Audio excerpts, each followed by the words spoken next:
Então vamos lá, pessoal. Boa tarde. Eu não vou usar slide hoje não, porque eu acho que slide eu já usei demais, é um pouco cansativo. Eu só vou apresentar aqui rapidinho, só para eu mostrar o livro. Eu vou meio que tentar resumir uma tese aqui. Vou apresentar bem rápido, só para vocês verem que livro é. É esse aqui, ó. É esse autor que eu já havia trazido para vocês, o Peter Zeihan. Ele tem 3 livros. Esse é o último livro que eu li dele. Um livro bem recente que chama Disunited Nations, né? Como está escrito aqui. Então, quem quiser copiar aí, depois dá uma olhada, só para vocês verem. Já vou voltar aqui para a tela. Se precisar, eu mostro o mapa, alguma coisa aí, daí eu compartilho de novo.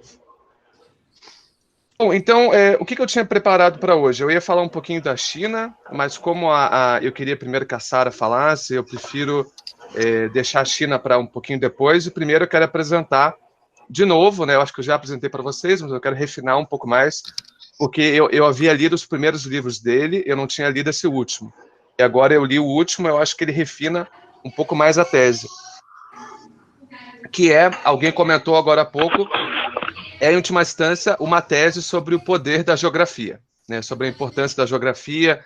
A gente estuda pouco geografia, a gente conhece pouco se o rio corre para cima, se corre para baixo, se tem montanha, se tem petróleo, se tem o shale gas, que é o petróleo de xisto, se tem agricultura, demografia. Então, tudo isso está nesse guarda-chuva de geografia. Então, em 2 partes. A tese dele é a tese de que o mundo que a gente está vivendo hoje, que o mundo que a gente viveu de 45 até 2020 é um mundo completamente artificial, completamente diferente.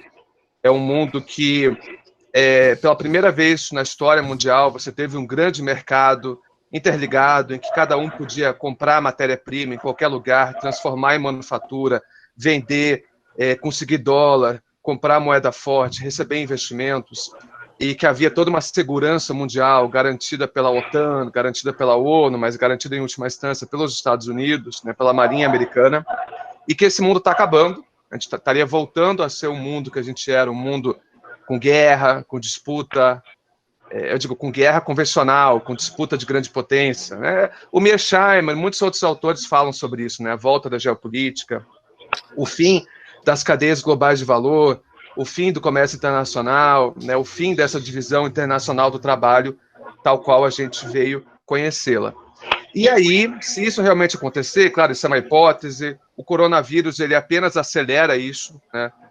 O coronavírus não é a causa disso, ele é mais um efeito disso. Não é efeito, digamos, ele é mais um acelerador. O Trump seria um efeito disso, não a causa disso. Desse isolamento dos Estados Unidos, esse retraimento dos Estados Unidos, e eles deixariam de garantir essa ordem, né? Essa ordem que eles criaram. E daí, se isso volta a acontecer, o Peter Zeihan, ele nos conta que os países que vão ter sucesso, os países que vão conseguir se manter, que não vão implodir, que não vão ter uma correção populacional para baixo, que não vão passar fome, que não vão ser invadidos, que não vão tentar invadir outros, etc., etc., são países que têm algumas características geográficas que permitem que eles funcionem mesmo numa ordem não global, como eles já funcionavam antes. E daí ele coloca 4 critérios, né? Eu vou colocar os 4, depois eu vou detalhar um pouquinho melhor. Eu vou até escrever aqui, só para ter um guia. Então, o primeiro critério é o território, praticamente a geografia do país. O segundo critério é comida, quer dizer, a agricultura. O terceiro critério, eu estou escrevendo ali no chat, quem quiser clicar, vocês têm acesso. O terceiro critério é demografia. E o quarto critério é energia. Né? Energia é praticamente recursos minerais e energéticos para você poder sustentar uma economia industrial como a gente conhece. Bom, vamos lá então. O que é o 1.1, né? Quais são as características territoriais, geográficas, que fazem com que um país seja bem sucedido e seja mais autônomo? Primeiro, ele tem que ter uma via hidrovias, porque a gente sabe que quase toda grande potência, até a era industrial e mesmo depois da era industrial, são países que têm vias navegáveis. Ou países como a Grécia, Inglaterra, Japão, que são arquipélagos, ou países que... Isso, Maria. Perfeito, quer dizer, você mover alguma coisa via terrestre é muito mais caro do que você mover alguma coisa via desculpa, pela água, né? Seja pelo mar, seja pelos rios, porque o mar, os rios já é uma infraestrutura que já está pronta, você não tem que construir a estrada, não tem manutenção, é muito mais barato o custo de transporte, né? Até hoje, 90% do comércio internacional é feito com grandes navios, e durante muito tempo, inclusive nos Estados Unidos, até meados do século XX, boa parte do comércio deles era feito pela água, pelos rios. Porque os americanos são, de longe, o país que tem a maior quantidade de rios navegáveis. Né? De longe, eles têm mais vias navegáveis que qualquer outro país do mundo. Não dá nem para comparar. A Alemanha é o que está em segundo lugar, que a Alemanha tem o Danúbio, o Reno, o Elba, o Oder, né? O Oder já é Polônia, mas ele é na grande Alemanha. Brasil não tem, é um problemão, a gente só tem rio navegável onde a gente tem a Amazônia, mas tem outros problemas que eu vou falar depois. A gente tem a grande dificuldade, né? Por que a nossa integração ainda hoje é tão complicada?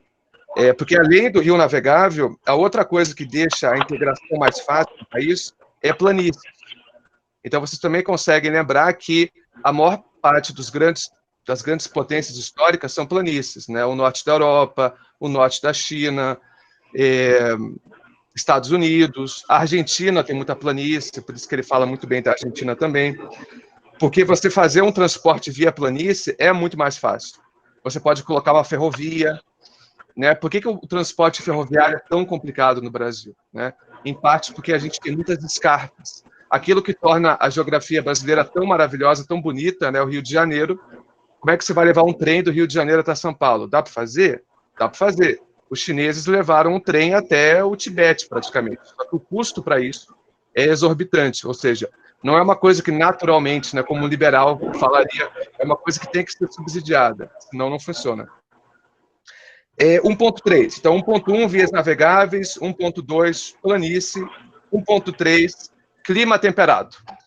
Quase todas também as grandes potências históricas, etc., têm clima temperado. O clima temperado é importante, por quê? Ele é quente o suficiente durante boa parte do ano para você poder plantar, para você ter agricultura, mas ele também tem o inverno.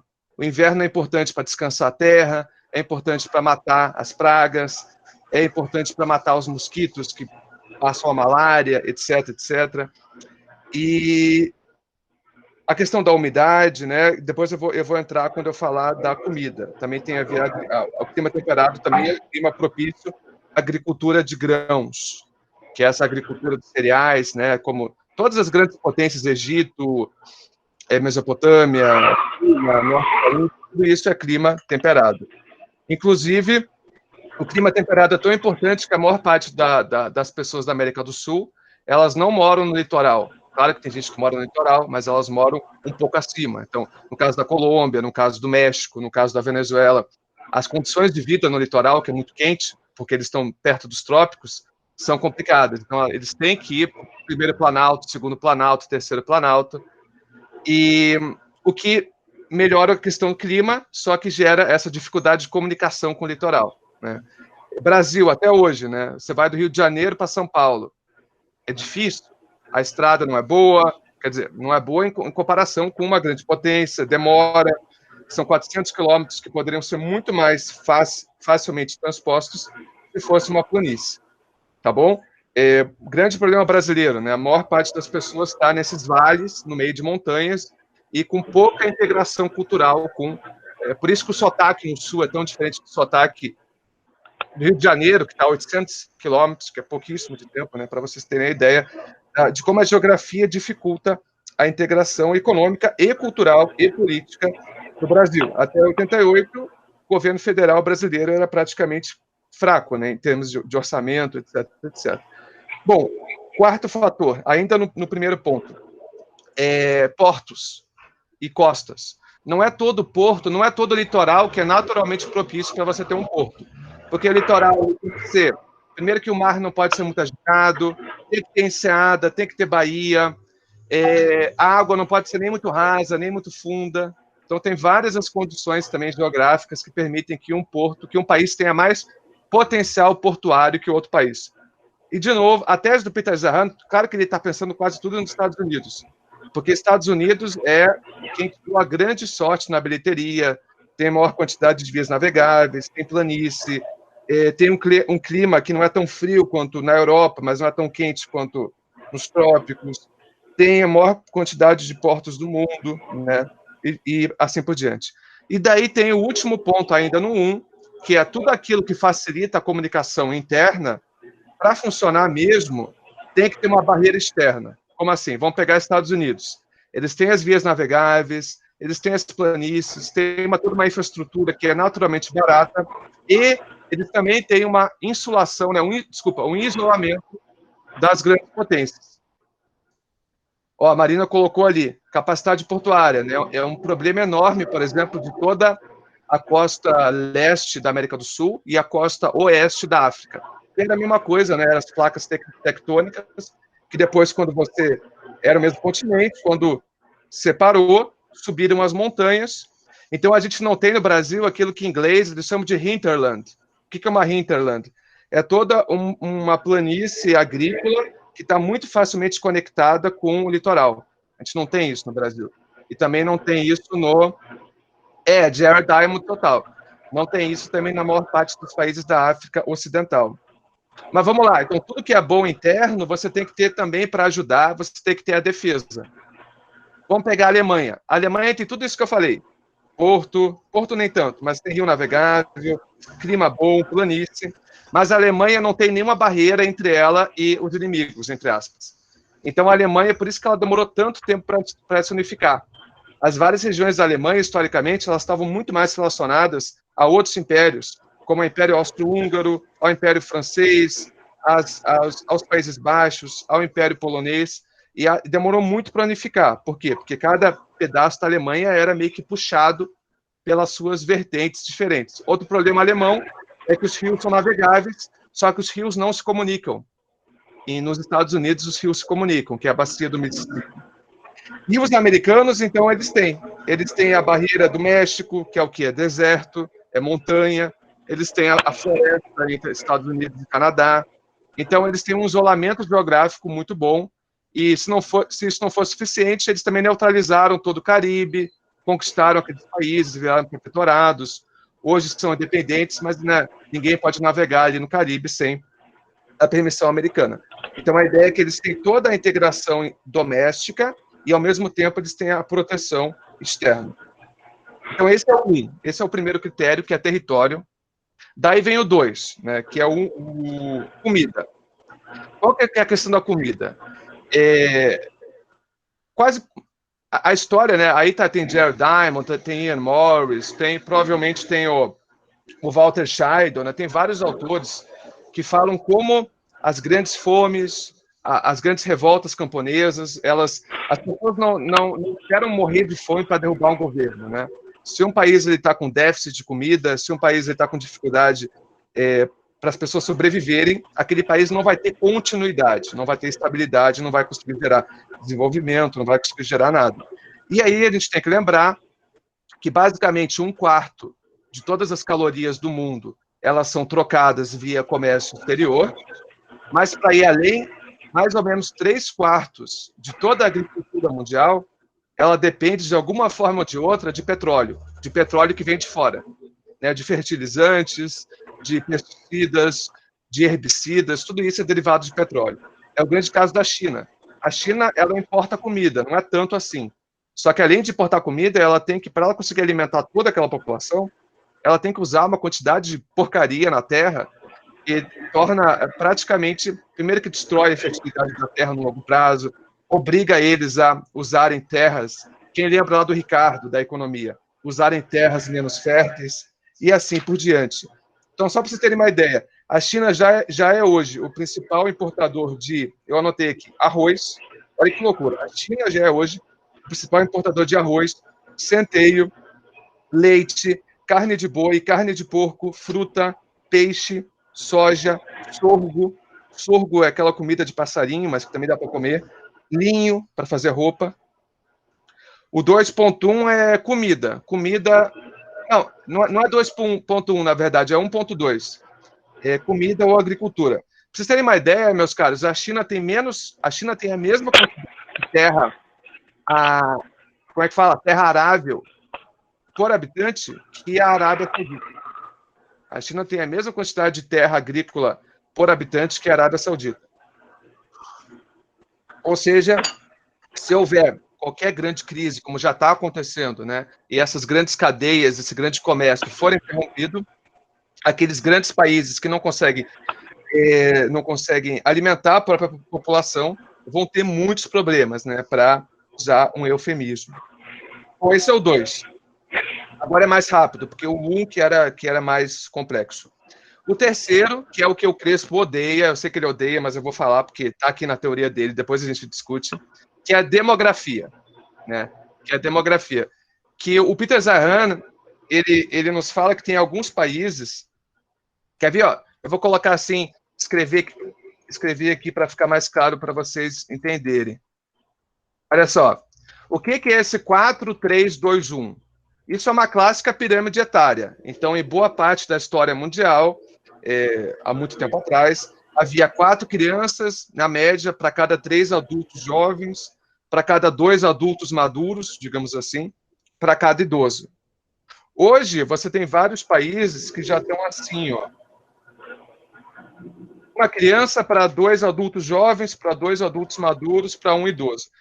E, daqui a pouco, vai ter vários países que vão estar assim, né? O caso mais explícito é Japão. O Japão tem 28% da sua população, se eu não me engano, acima dos 65 anos de idade, né? É o país mais idoso do mundo. Só que, quer ver, eu notei outros países que não tem mais como recuperar. É literalmente impossível de recuperar. E não é uma questão só de a população vai diminuir um pouco, não é isso. Se as pessoas que estão em idade reprodutiva fértil para ter filhos não têm esses filhos, a próxima geração, ou dali a 2 gerações, a correção vai ser muito mais abrupta do que cair um pouquinho da população. Você tem países como Rússia, Bélgica, Alemanha, Itália e Japão, que já não tem mais como recuperar. Daí algumas pessoas falam, mas e a imigração? Só que aí vem um grande problema. A imigração, ela, infelizmente, pelo menos historicamente, ela não funciona se ela for rápida e no curto prazo. Como assim? Aqueles países que se construíram com base na imigração fizeram isso há muitos anos, muitas décadas, assimilando aquela população aos poucos. O grande teste para isso foi quando 800 mil sírios entraram na Alemanha em 2015, quando teve aquela grande crise de refugiados, que é, até hoje, o principal tópico interno na Alemanha é esse, né? Como integrar a principal questão da extrema-direita é isso, e assim por diante. Quer dizer, é muito wishful thinking imaginar que você vai receber 1 milhão de pessoas de um ano para outro e isso não vai ter nenhum problema cultural, político, econômico e assim por diante. Outros países que estão ficando velhos antes de ficar ricos. Brasil, problemão. Brasil, que há 30 anos, vai ter uma idade média maior que os Estados Unidos. China, que é um país que fez... a grande ironia, a China faz 40 anos que a China implementou a política de filho único, que deu muito bem, né? Funcionou tão bem, que agora a China está ficando 100 pessoas com menos de 40 anos. Né? A quantidade de habitantes da China com até 40 anos é cada vez menor em relação à população total. Países desenvolvidos, que têm uma demografia boa. França, Estados Unidos, Nova Zelândia. Países em desenvolvimento, que têm uma demografia muito boa. Argentina. A Argentina tem uma demografia que é bem melhor que a brasileira, nesse sentido que ele está definindo, tá? Claro, depois a gente vai discutir, só estou apresentando um argumento. A quantidade de filhos por mulher hoje no Brasil é 1,7. A Argentina é 2,3. Isso tem a ver também com o custo de vida. Né? Uma coisa muito boa da Argentina foi que, durante muito tempo, o custo de vida foi subsidiado, energia, transporte. Isso faz com que você ter filhos seja mais barato. Então, as pessoas tiveram mais filhos na Argentina do que no Brasil. Né? É um mito essa história de que pobre tem muito filho no Brasil. Na verdade, é o contrário. Os pobres têm acesso a métodos anticoncepcionais e que vivem nas cidades não têm muito filho, porque é muito caro. tem uma outra correlação também que é muito interessante. Quanto mais espaço per capita que você tem num país, mais filho você tem. Então vamos pegar o Japão. Você tem, né, apartamentos que não cabe mais pessoas, não tem nem espaço para fazer o filho, quanto mais para ter o filho, né? No Japão, na Coreia do Sul. E a grande ironia brasileira também é essa, que a gente tem muito território, só que os territórios ditos bons, né, ou os territórios, pelo menos, que têm estrutura, são territórios abarrotados, cheios de gente, onde o metro quadrado é caríssimo, etc, etc, etc. O Brasil é muito caro, ele tem uma geografia muito cara. Vietnã está bem, México está bem, Indonésia está bem. Só alguns dados aqui que eu pesquisei. Bom, mas por que isso daqui importa? Importa porque não é apenas uma questão, e aí que vem o argumento neoclássico, né, que o Crespo não gosta. Não é que a população da China vai diminuir, e não é a questão de ver o número absoluto, é a questão de ver a estrutura daquela população. Então, uma população que tem muito idoso, segundo esse argumento, que você pode dizer que é mais neoclássico, ela vai ter menos produtividade, ela vai ter problema de pensão, problema de previdência, ela vai ter problema militar, é um grande problema, por exemplo, da Rússia. A Rússia, ela tem pouquíssimos homens jovens na Rússia em relação à população. Então, se ela quiser fazer uma guerra, ela vai ter que fazer uma guerra logo, senão não vai ter população para fazer guerra. Eu digo uma guerra convencional, claro. Né? E, claro, que daí que vem o argumento neoclássico, que é o motor de crescimento. Então, ele vai dizer, o Peter Zeihan, que países com população mais jovem tendem a ter um mercado consumidor maior, na média. Claro que isso é na média, não está falando de demanda agregada, de oscilações no curto prazo. Se bem que o Crespo diz que a demanda agregada não é no curto prazo, né? Tem todo aquele debate. Mas a gente já chega lá, a gente volta daqui a pouco nesse debate. E países mais maduros, com população mais madura, como a Alemanha, seriam máquinas de exportação. E aí tem um último argumento que eu não falei, que são aqueles países que dependem muito de exportação, eles têm muito a perder, porque se houver uma grande crise internacional, eles não têm mercado doméstico para receber toda a produção. Eles vão ter que, né, mudar todo o seu sistema econômico, não é tão fácil, isso não acontece de uma hora para outra. Países que dependem de exportação. A China, desde 2008, tenta fazer isso, já é menos dependente, mas ela depende de outras formas que eu ainda vou falar. Outro problema, para fechar a demografia, outro problema demográfico, e aí da China, é a questão do desbalanço de gênero. Né? A China ela tem mais ou menos 41 milhões de homens. Se a gente fizer, para simplificar, dizer que todo mundo é heteronormativo, etc., eu sei que não é, só para simplificar, 41 milhões de homens não vão se casar. Isso também pode dar um problema de criminalidade, de problemas de estabilidade social. A gente sabe que a China, cada vez mais, e outros países da Ásia, mas a China que eu conheço melhor, os homens e mulheres, eles não se encontram, as mulheres trabalham no setor, em eletrônicos, em têxteis, sei lá, porque a preferência pelas mulheres, elas têm mais habilidade manual, não importa o argumento, enquanto os homens trabalham mais na construção civil, eles, né, e eles não se encontram, né, dormem em dormitórios ou só de mulheres ou só de homens. Japão é outro problemão, né, a maior quantidade de pessoas do mundo acima de 40 anos que nunca tiveram uma relação sexual, por exemplo, no Japão, e isso é um problema cultural muito sério também, ou não, né, vocês podem, só estou plantando aqui os argumentos. Então, esse é o terceiro motivo, que é a demografia, né, que é um potencial problema para alguns países. E o último argumento é o número 4, é acesso à energia. Tem mais um dado interessante. Mais ou menos apenas 10% da população mundial vive até 1.000 quilômetros da fonte de petróleo que consome. Ou seja, 90% do petróleo, ele caminha mais de... Quer dizer, 90% das pessoas que consomem petróleo, dos países, etc., tem que comprar o seu petróleo muito longe. Ou seja, qualquer guerra, qualquer grande transformação na economia mundial, fim do comércio internacional, tudo isso vai destruir, né, a capacidade produtiva, né, e militar da maior parte dos países do mundo.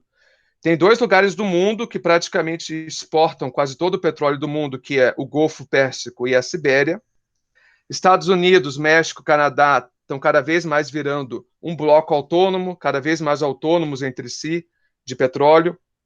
E hoje, a grande dependência do mundo, né, os países que cada vez consomem mais e que dependem muito de petróleo, porque não tem uma gota de petróleo em vários desses países, é na Ásia. Então, a região da Ásia ela é grande consumidora de petróleo, e nenhum país da Ásia, tirando o Japão, tem capacidade militar para conseguir escoltar petroleiros mais do que 1.000 milhas, né? Mil quilômetros, 1.000 milhas, depende aí do 1.000 milhas, né? Que tem que fazer eu leio em inglês, tem que fazer a mudança. 1.500 quilômetros, né? O caso americano é muito importante porque os americanos eles fizeram aquela revolução do gás de xisto, que agora, com esse preço absurdamente baixo dessa guerra que a Arábia Saudita está criando com a Rússia, tá claro que está prejudicando um pouco a indústria de petróleo nos Estados Unidos, só que o petróleo de xisto americano é um petróleo que daqui a 6 meses você pode reabrir o poço. Só que você não pode reabrir o poço na Nigéria, você não pode reabrir o poço na Sibéria, que vai congelar, que vai virar pântano, aquelas coisas que o Gabriel contou bem para a gente. Quer dizer, a Arábia Saudita ela vai destruir, pelo menos essa é a minha leitura, né? Ela está apostando, aumentando a capacidade produtiva para diminuir o preço do petróleo, para destruir os seus rivais e para depois poder controlar no longo prazo o mercado de petróleo. Mas isso não é nem o que eu estou falando aqui, isso era só uma curiosidade. O que eu estou falando aqui é que essa dependência, essa vulnerabilidade energética da China, do Japão, da Coreia do Sul, da Ásia de maneira geral, é enorme. Esses países não têm muito potencial nem para energia solar, nem para energia eólica, nem para o petróleo de xisto, porque ele está localizado, depois eu posso mostrar os mapas, se vocês quiserem, está localizado nos lugares errados, ou não está localizado nesses países. Tá bom? Outro problema, a China, mesmo que ela tivesse uma marinha de águas azuis, o que ela não tem ainda, né, se estima que ela vai demorar talvez 30 anos para chegar a ter águas azuis e que ela possa, né, patrulhar vários mares do mundo. A China está completamente cercada. Isso eu posso compartilhar para vocês, que isso é muito fácil. Eu vou compartilhar aqui um mapa do Google Maps. Só um segundinho. Ela tem a grande desvantagem que os Estados Unidos não têm, que ela está cercada por inimigos, né? A China, você tem aquele famoso termo, que é a primeira cadeia de ilhas.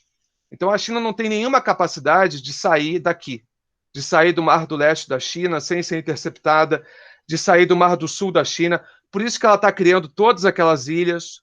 Mas o fato de criar todas aquelas ilhas aqui no Mar do Sul da China fez com que ela incomodasse todo mundo que está aqui, ou seja, ela perdeu aliados, ela não tem o soft power, todo aquele soft power que se fala que ela tem. Como é que ela vai chegar até aqui, até o Golfo Pérsico? Não vai, simplesmente não vai, né? Vamos falar da geografia da China. Eu ia deixar a China para falar depois, mas vamos falar. China, problemões, muitos problemas. Metade do território não presta, né? Montanha, deserto. Ela só tem um grande rio navegável, que é o Yangtze, que sempre foi a região mais produtiva aqui da China, que é onde está aqui no meu mouse. O Rio Amarelo já foi navegável, não é mais. O Rio Amarelo tem vários problemas, e teve muitos problemas aqui, ó, Rio Amarelo. Como, por exemplo, secava demais em época de seca, inundava demais em época úmida, não tinha constância, gerava fomes. A China não tem toda aquela centralidade histórica que se falam que tem, tá? Eu acho que isso é um pouco mito, essa história de que é um país unificado, 5.000 anos atrás. Cada província aqui fala a sua própria língua, apesar, né, de que formalmente o mandarim o chinês do sul é muito diferente do chinês do norte.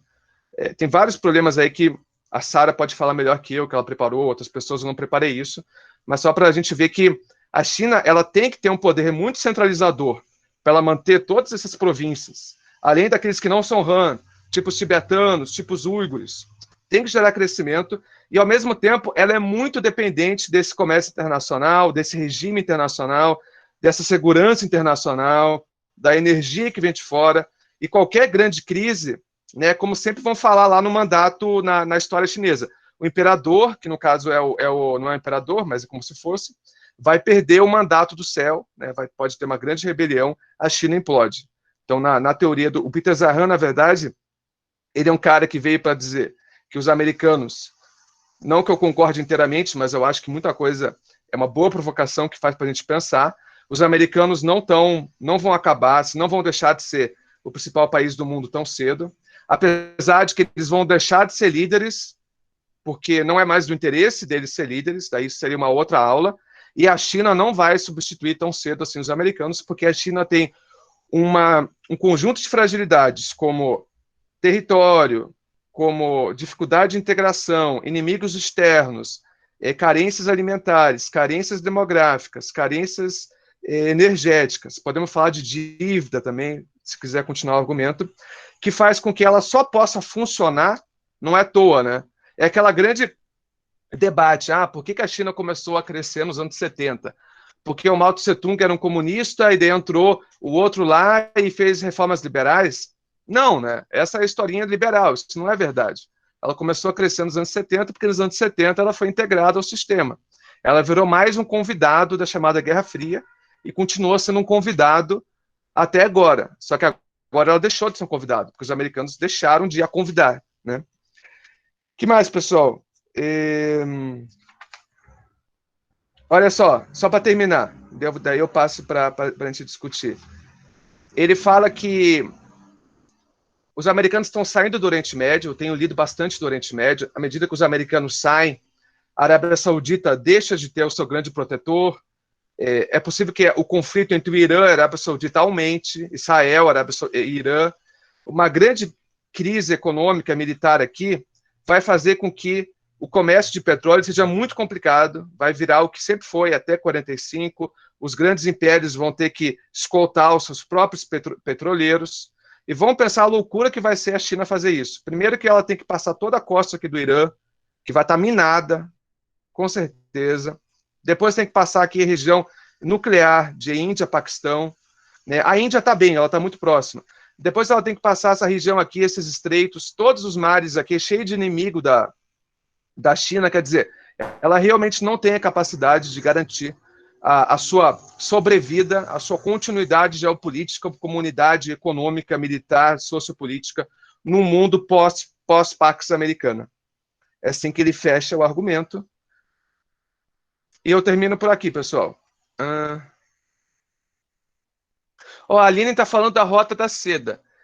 Então, ótima pergunta. Isso é muito comentado. Vamos voltar aqui para o mapa. Eu até tinha perguntado pro Davi na última aula, porque ele falou desse corredor, né, Paquistão-China.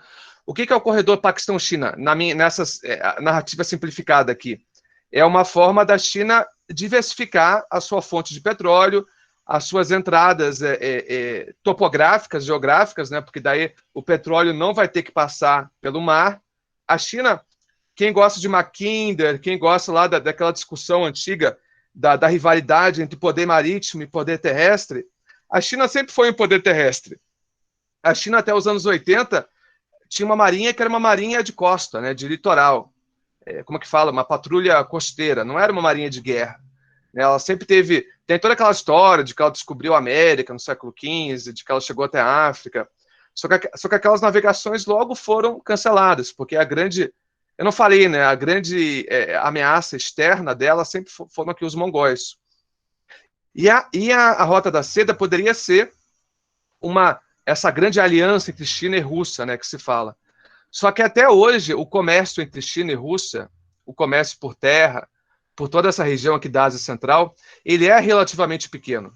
Porque é muito caro, é muito complicado, são investimentos trilionários que a China precisava continuar crescendo, continuar segura para ela conseguir realizar os investimentos. Quer dizer, o argumento do Zaihan é que essa crise virá antes dos investimentos se concretizarem, e o outro lado da Rota da Seda é o Mar de Pérolas, que são essas bases, as ilhas, a base aqui no Djibouti. Mas a China ainda não tem uma capacidade. Vamos lá, eu estava vendo esses dados, as principais marinhas do mundo. Estados Unidos é 10 vezes mais poderoso que qualquer outra marinha que você possa citar. Né? Um super porta-avião americano tem mais capacidade militar que toda a marinha chinesa. Tá, tem um exagero aqui, pode não ser tudo isso, não.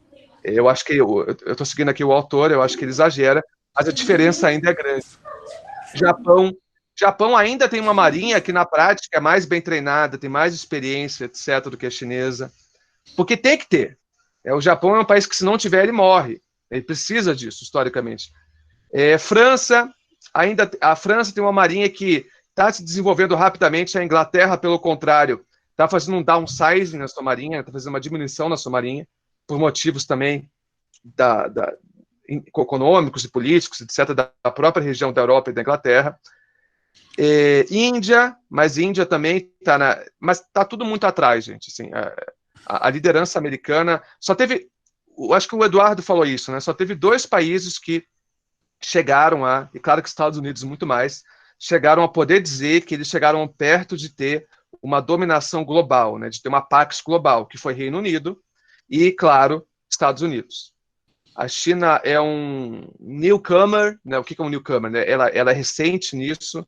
A China sempre foi um império continental, império do meio, império tributário, mas isso é uma outra lógica que nunca foi mundial, né? Que nunca foi global, nem teria por que ser global.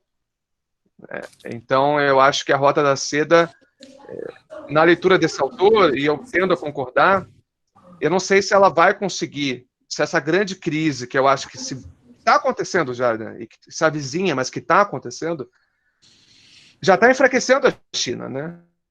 Os investimentos, muitos estão parados. Né? Ainda mais aqui na América do Sul, né? Vocês lembram daquela época que se falava do corredor Pacífico-Atlântico, em 2014, que ia ligar o Peru até a costa atlântica brasileira? Isso, hoje em dia, a gente está anos-luz disso acontecer, infelizmente. Posso fazer um comentário, Thiago? Claro, é para fazer. Eu li pedaços do autor, principalmente esse último. Eu gostaria de ver mais as coisas que ele fala do passado, né? Porque acho que muitas dessas coisas que ele fala da geografia são válidas, sim. Eu acho que, principalmente toda essa referência aos rios, né? Eu gostaria de ver onde é que ele desenvolve essa ideia dos rios. Nesse último não está toda essa literatura sobre os rios, né? Não sei onde que aparece o tema rios. No No primeiro, primeiro. qual é No o primeiro. de Accidental Superpower? Não, o outro. Isso, nesse. isso. Porque tem vários problemas. Eu acho, em economia, eu acho ele fraquíssimo. Assim. Eu acho ele em economia uma coisa assim, coisa que dá para ler. É uma... Toda esta parte, por exemplo, da demografia é a ideia de que tudo é poupança e não sei o quê. Porque, en última instancia, esa teoría de un crecimiento basado en la demografía, idea de que você tem pleno emprego como tendência do sistema, então falta gente. Então, se falta gente, o cara que não tem demografia fraca, como falei aí, vamos dizer assim, poderia crescer menos porque estaria faltando gente, estaria faltando poupança e assim por diante. Agora, o fato da vida aqui é que 2 pontos. Nas economias capitalistas sempre sobra gente, sempre tem gente demais. Isso é assim, não é um tema de que no bom é um fenômeno de curto prazo, mas no longo prazo sempre sobra gente, entendeu?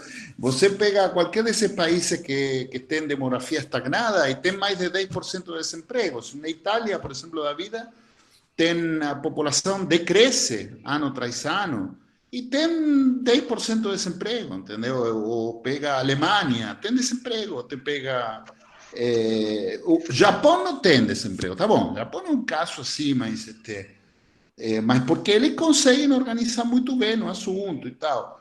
Agora, nas economias capitalistas, pessoas sobram, entendeu? De repente, o maior problema que eu vejo é se há uma técnica para aumentar a produtividade da administração de idosos, né? Se você vai ter um bando de gente que vai ter que trabalhar em lar de idosos, né? Ou médicos que vão ter que trabalhar com o pessoal com Alzheimer, ou esse tipo de coisa, né? Que são problemas de velho. Mas aí também pode ter um robô que administra velho, entendeu? Isso pode. Falta a referência à tecnologia aí, né? Então, a parte econômica, acho dele bem fraca, essa parte de poupança, isso aí, acho muito fraco. Agora, as referências que ele traz do passado eu acho muito interessante, mas não sei em que medida isso presta para interpretar o futuro, né? Sobre o tema da China e da agricultura e tal, acho que é verdade que hoje boa parte dessa agricultura depende de químicos. Esse é outro ponto muito importante, Thiago, que você que ele coloca assim muito por cima, mas efetivamente vamos dizer assim, o 70% da população humana hoje vive porque você bota químicos na agricultura, né? Se você pegar a agricultura anterior à segunda revolução industrial, o que você encontra é que você gastava uma determinada quantidade de energia, né? Sementes, o que for, e obtinha uma quantidade de energia maior. Né? Então, havia um saldo positivo de energia na agricultura pré-industrial. Na agricultura atual, você bota muita mais energia da que você tira em conceito de alimentos, porque você está jogando derivados do petróleo, principalmente, e outras coisas, fósforo. Há um conjunto de químicos, né, que são inseridos aí e você não sustenta esta população humana sem esses químicos. Isso tem seu problema. Além de deforestação e várias outras coisas que eu acho que afetam o mundo todo. Né? Então, nesse sentido, o que ele fala de alimentos eu acho relevantíssimo. Né? O que ele fala de petróleo eu acho relevante, mas a pergunta que faz Salini, eu concordo. Aí tem Rota da Seda, aí tem uma série de coisas que... e, aliás, esse petróleo de xisto, eles também têm, né? O caso chinês, né? Que estamos falando dos chineses, os russos têm, a Argentina tem, como você falou, né? Esse xisto, efetivamente, aparentemente muda muita coisa, porque, como você falou, você abre a torneira e tira petróleo, você fecha a torneira e o petróleo fica lá. Com o petróleo não convencional, você, uma vez que abria a torneira, não conseguia fechar mais, e uma vez que fechava, não abria mais. Isto é diferente, dá uma maior... Mas isso, eu acho que ao contrário do que ele está falando, o que essa possibilidade que abre o xisto, o fato de que o mundo já passa a ser menos dependente do petróleo, no sentido, já passa a ser menos estratégico, porque esse xisto tem muito lugar e facilita uma oferta gigantesca de petróleo no mundo, né? Além das outras coisas que estão aparecendo aí, a solar, essa coisa que vai demorar a substituir o petróleo, mas estão aparecendo aí, a China está liderando isso. E última coisa que eu acho que ele que está problemática na visão dele, que é o tema de tecnologia, Tiago. Eu acho assim, geografia é fundamental, sim, mas e as interdependências tecnológicas, né? Então, o fato, a que estou indo? A ver, vamos colocá-lo de um jeito simples. A grande mudança que houve nas últimas décadas, de repente podemos fazer uma palestra, uma conversa disso, eu poderia organizar isso de repente para a próxima, se não tiver alguém que se ofereça aí, ou de repente o Pedro, não sei.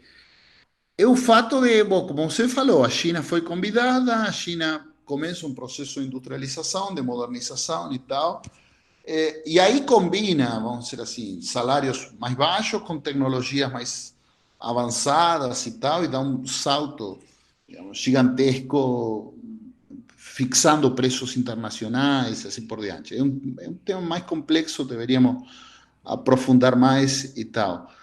Mas, assim, principalmente os países que estão mais complicados, pelo menos no tabuleiro atual, são aqueles que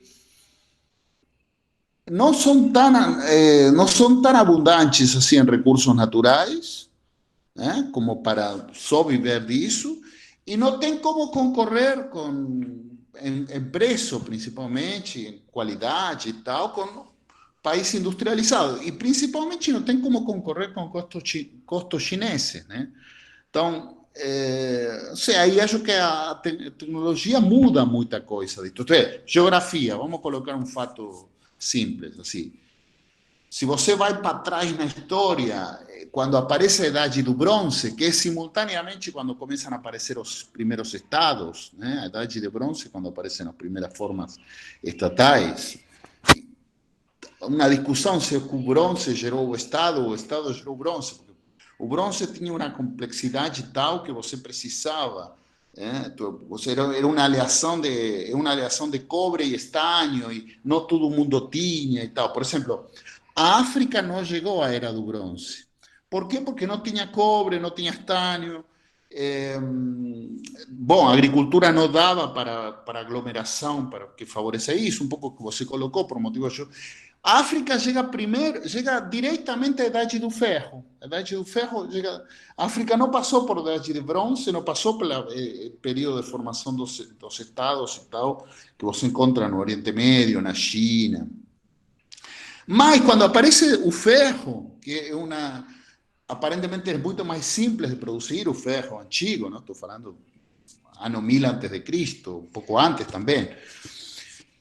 Aí muda completamente, porque qualquer um podia ter ferro, entendeu? Ferro é um dos minerais mais abundantes da Terra, então é muito mais simples. Então, aí houve assim, as sociedades mais simples acabaram derrotando os grandes impérios, né? A queda do que a gente discute, por esses avanços dos povos bárbaros e tal sobre Oriente Médio, a queda do mundo da Idade de Bronze, final aí século XII antes de Cristo, tem muito a ver com a difusão de tecnologia do ferro. Então, o que eu estou querendo dizer com isso? Que a mudança tecnológica muda também as vantagens da geografia, né? Porque esse gisto é porque há uma mudança tecnológica que agora virou relevante, né? Então, o que você tem ou não tem depende muito da tecnologia, não é sempre a mesma coisa na história, né? Aí que acho assim. Então, por exemplo, você fala da Argentina, a Argentina tem isto, tem aquilo, mas a Argentina tecnologicamente é um país completamente periférico, assim, não tem nada praticamente, entendeu? América Latina toda, está totalmente fome, pode ter abundância de recursos naturais, mas assim, tecnologicamente estamos completamente subordinados aos países, não é o caso dos países asiáticos, né? E última coisa que coloco, que também poderíamos fazer uma conversa sobre isso, é o nível de organização da sociedade. O que estou querendo dizer com isto? Estas sociedades asiáticas, a sociedade do arroz, que têm sempre sido as mais produtivas em termos de agricultura, no sentido de, se você olha a produtividade por hectare, não por pessoa, por hectare, na China, Japão, sempre foi mais produtivo, sempre na história, né? Você não, porque assim, o que você falou, como é que fala você? Você tem menos. Você fez uma comparação da Arábia Saudita com a China. Não, eu falei da produtividade por habitante, né? Mas o que você está falando não é por habitante, é por hectare. Por isso, né? A produtividade por habitante é baixa, mas a produtividade por hectare é gigante. Por isso sempre teve maior população do mundo, está nessa maior população do mundo sempre esteve aí na periferia das montanhas, não é? Do Himalaia, né? Porque aí estão os grandes rios e principalmente os grandes rios de agricultura de irrigação, né? Agora, tanta gente em 1 quilômetro quadrado, essa super aglomeração de gente, também tem dado a toda uma literatura antropológica e tal, sociedades muito mais organizadas. E agora, com alta tecnologia. E acho que há coisas assim que dá para olhar. Olha, avalia a performance dos países com esta pandemia aí. China tem 6.000 e poucos mortos, Chile já tem como 7.000. Então, Chile tem mais mortos que a China. O vírus apareceu na China. Estados Unidos já está chegando hoje a 125.000 mortos, uma coisa assim, deixa ver. Sim, quase 125.000. Então, também há um tema que você dá para ver também, essas sociedades asiáticas são muito mais organizadas e têm um nível hoje de estatalidade que o Ocidente não tem. Entendeu? Então a ideia de que a pandemia enfraquece a China, enfraquece a todo mundo, mas Estados Unidos, cara, é um caos. entendeu? Então, pelo menos olhando para o que está acontecendo, é um caos. Então, assim, abro para o debate, né? Eu também gostei de algumas coisas do autor, né? Eu acho que tem coisas interessantes, sim. Mas, assim, tem, a parte econômica achei muito fraca, e depois há muitas outras que acho que ele exagera muito, né? Assim, mas sim, é um cara para pensar, efetivamente é um cara para pensar.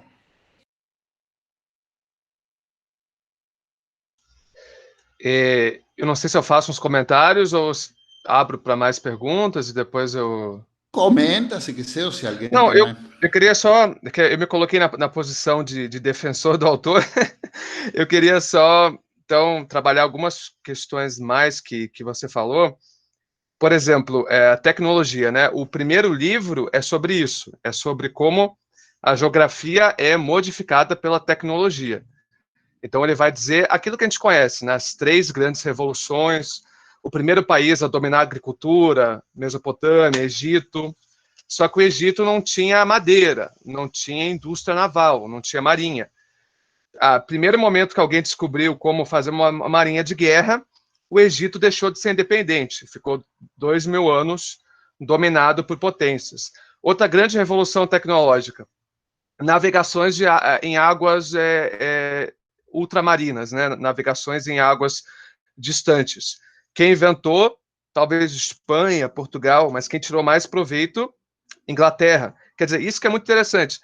Nem sempre o país que desenvolve aquela tecnologia é quem tira mais proveito. Valeu, Bruna. Abração. É indústria. Quem inventou também, por vários fatores, Reino Unido. Mas Alemanha, Estados Unidos, outros países conseguiram tirar mais proveito. Se eu, o que ele quer dizer é que parece que, pelo menos, claro que isso pode mudar, né? Isso a gente tem que pensar. Mas parece que num presente momento não há nenhuma revolução tão grande quanto a Revolução Industrial em matéria de produtividade agrícola, produtividade do trabalho, uso de energia, extração de calorias per capita, né? Aqui eu lembro do Ian Morris, que está ali tão próxima e que pode mudar no curto prazo a geografia de maneira tão rápida quanto, por exemplo, a Revolução Industrial criou a geografia, mudou a geografia. Por que o Reino Unido, né, que aquela ilhazinha conseguiu conquistar o mundo? Porque foi o primeiro a fazer a Revolução Industrial. Teve países que demoraram 100 anos para fazer a Revolução Industrial, 200 anos depois do Reino Unido. Mas a grande ironia dele é que parece que agora a geografia seria até mais importante que a tecnologia. Eu estou tentando parafrasear assim, porque não tem nenhuma tecnologia atual que um país consiga, parece, né, manter uma dianteira durante 200 anos, durante décadas.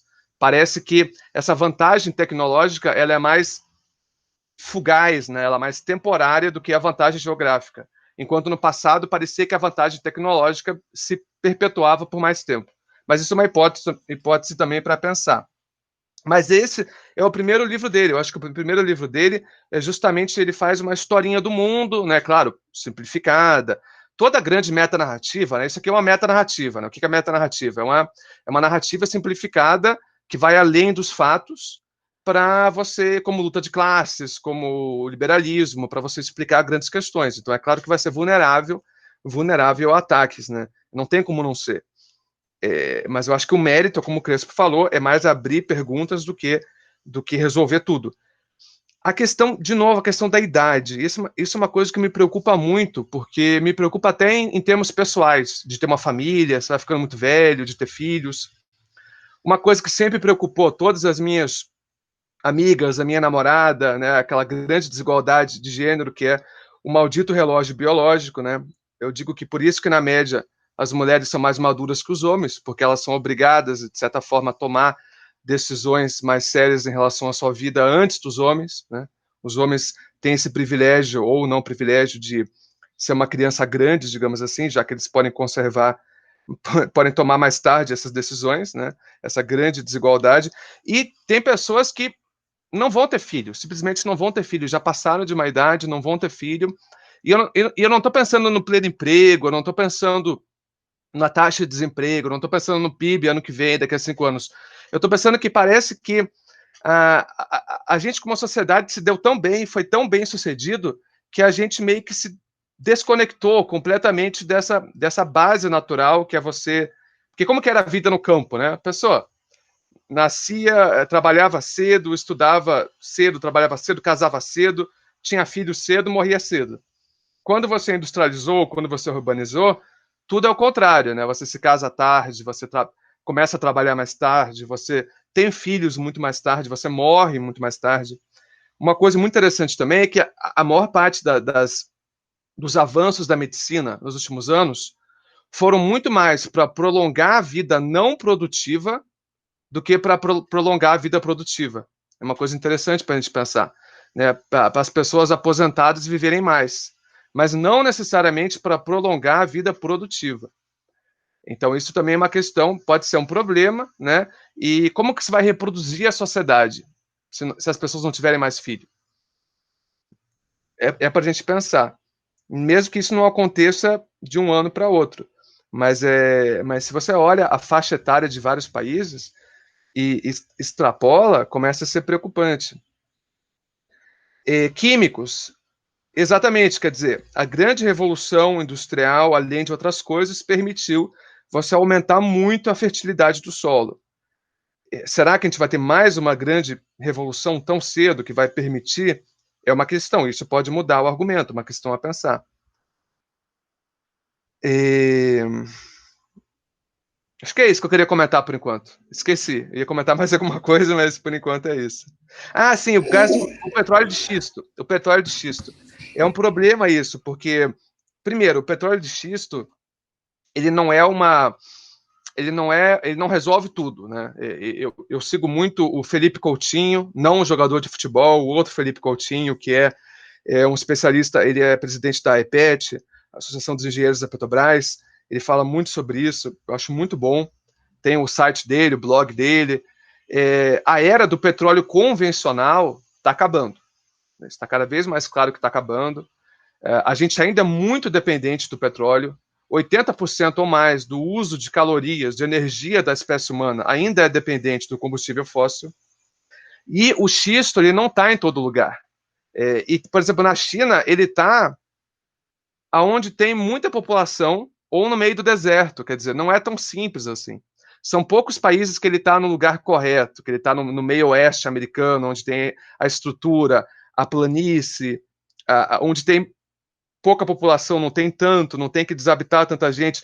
A China não tem água, para você fazer petróleo de xisto, você precisa de muita água. Então, tem vários critérios aí. A Argentina tem muita água, então a Argentina, por exemplo, ela tem tem critérios muito melhores para aproveitar a revolução do xisto do que a China. Então, assim, o petróleo ainda, apesar de toda esse hype, né, de energia solar, energia nuclear é uma coisa que eu acho que seria revolucionária. Eu acho que energia nuclear poderia ser, se todo mundo começasse a usar, é a única energia, fonte de energia que é mais densa do que o petróleo. Porque vamos pensar em energia solar. Tem vários países que não têm sol, que são muito úmidos ou muito frios. Tem países que, para você ter energia solar, você teria que colocar uma quantidade de painéis solares tão grandes que teria que tirar as pessoas, teria que tirar a agricultura. Porque se você coloca o painel solar, não chega o sol para as plantas. Então é muito complicado, não é tão simples assim. Energia eólica é pior ainda. Energia das marés, energia não sei o quê. Então, me parece que no médio prazo, a gente ainda vai ter as restrições tecnológicas que se colocam. E se a gente tiver a mesma restrição tecnológica, só que sem o sistema pós-45, isso significa aquilo que sempre aconteceu lá durante a história humana, significa fome, significa crise, significa aquilo que o Goldstone, né, explica tão bem, o Crespo gosta do Goldstone, né, havia várias eflorescências, né, que ele usa o termo, mas depois chegava num limite, não tinha mais madeira, não tinha mais território, a população não sabia como extrair mais energia, não havia aquela revolução tecnológica. O que acontece? Uma correção para baixo. Espera mais algumas décadas, espera mais alguns séculos, começa tudo de novo. Sempre foi assim, né? Foi assim durante milênios. A Revolução Industrial que permitiu você mudar isso. Qual que seria a nova grande revolução industrial, né? Aonde que os chineses estão na frente? Aí, né, em IA, né, em inteligência artificial. Eles estão talvez 1 ano, 6 meses na frente. Não compara com o que foi a Revolução Industrial Inglesa. Então, mais ou menos, só uns comentários assim para qualificar mais um pouquinho. Outro comentário mais. Primeiro, então, esse livro onde fala de Egito, isso qual é o primeiro? É o primeiro. De título é É esse que você falou de Accidental Superpower. Qual que é a tese do primeiro? A tese do primeiro, claro, é jornalístico, é exagerado, mas eu acho muito melhor do que aquelas teses ideológicas. Qual que é a tese do primeiro? Qualquer povo com meio cérebro, com tecnologia industrial, que você colocasse no território agraciado pela natureza, que é Estados Unidos, iria virar uma superpotência. Por isso que ele chama Accidental Superpower. É o superpoder acidental. Entendi. Depois, duas coisinhas. O tema demográfico, você falou do Goldstone. Sim, aí é um tema importante também, porque cuidado que o contrário também é um desastre, né? Se você tem crescimento demográfico e os recursos, ou por exemplo o meio ambiente, que acho que aí não está considerado, né? Pelo menos pelo que eu vi, o cara não fala disso. Você coloca uma pressão ambiental muito grande, uma pressão, e aí explode pela política, aí explode em revolução. Então, e disso, a Sara está trabalhando isso para o TCC, né? Vamos dizer, quando um descompasso, um desajuste na história chinesa, mas na verdade vale para qualquer lugar, entre o crescimento demográfico e ambiente, né? E mesmo com um ambiente pode cambiar. Está acontecendo agora, que tem um bando, como se chama estes bichos? Eu esqueço a expressão em português. Este que Gafanhoto.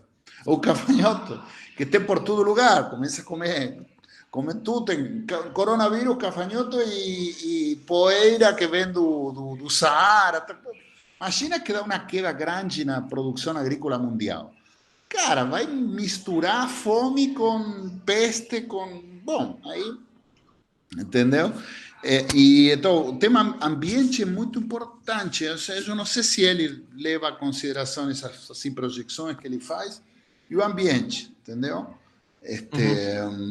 Não sei. Mas assim, vou ver esse Accidental Superpower porque acho que as teses mais interessantes, pelo que você colocou, pelo menos que eu acho, são essas aí, né?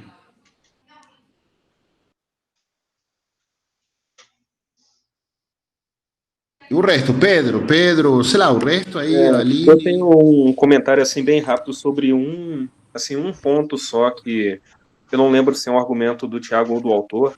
Inclusive, tem algumas coisas bem interessantes, Thiago, bem assim, principalmente sobre como ele fala sobre como metade da China é um deserto ou montanhas e mesmo assim ela dá atenção a essa região. E eu acho que isso é algo que é bem interessante ser estudado.